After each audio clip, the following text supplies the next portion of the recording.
പിന്നിച്ച് ഈ ദുനിയാവാകെ ചുറ്റി നടന്നിട്ട് ഞാൻ ഒരു മനുഷ്യനെ കണ്ടില്ല എന്ന്. ഈ പട്ടാപ്പകൾ ചൂട്ടും പിന്നിച്ച് അദ്ദേഹം ഭ്രാന്തനായത് കൊണ്ടല്ല, മാനവിക മൂല്യമുള്ള ഒരു കൃത്യമായ മനുഷ്യനെ ഞാൻ കാണുന്നില്ല എന്ന് പറയാതെ നമ്മോട് പറയായിരുന്നു.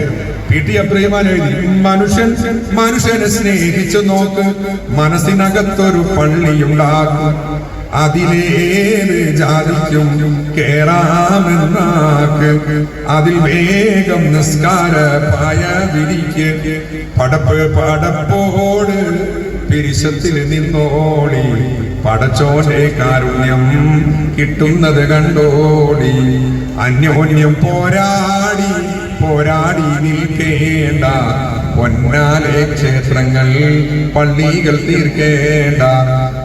പടപ്പോട് പിരിശത്തിൽ നിൽക്കാനാ പാടാം. പടപ്പോട് ഇഷ്ടത്തിൽ നിന്നോളിയെന്ന് വേണമെങ്കിൽ പാടാം, സ്നേഹത്തിൽ നിന്നോളിയെന്ന് പാടാം. പക്ഷെ പിരിശെന്ന് പറയുമ്പോ കുറച്ചുകൂടി നമ്മൾ അടുക്കുമെന്ന് തോന്നും. അങ്ങനെ ചില വാക്കുകളുണ്ട്. അവളൊരു സുന്ദരിയാണ്, അവൾ അഴകുള്ളവരാണ്, അവള് ഭംഗിയുള്ളവളാണ് എന്നൊക്കെ പറയുന്നത് പോലെയാണ് അവളൊരു മൊഞ്ചത്തിയാണെന്ന് പറയുന്നത്. പക്ഷെ മൊഞ്ചത്തി എന്ന് പറയുമ്പോൾ കുറച്ചുകൂടി അടുത്ത് നിൽക്കുന്നു, കുറച്ചുകൂടി ഭംഗിയുണ്ട് എന്ന് ഞാൻ വിചാരിക്കാൻ. ഇതേപോലെയുള്ള ചില പദപ്രയോഗങ്ങൾ പണ്ട് കാലത്ത് ഉപയോഗിച്ചിട്ടുണ്ട്.